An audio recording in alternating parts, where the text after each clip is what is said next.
Simple distillation becomes ineffective when separating mixtures with similar boiling points, typically less than 25 degrees Celsius difference.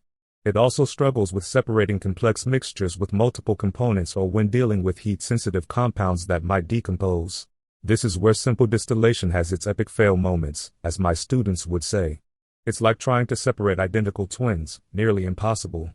Even worse, some molecules are total divas and break down if you heat them too much. I always tell my class it's like trying to microwave ice cream, you'll just end up with a mess. Or imagine trying to separate Coke from Pepsi by boiling them. It's not going to work because their components have such similar boiling points. That's when we need to call in the big guns like fractional distillation or other separation techniques. If you're looking for exercises to test your knowledge, there is a link in the description for you. Thanks for sticking around till the end.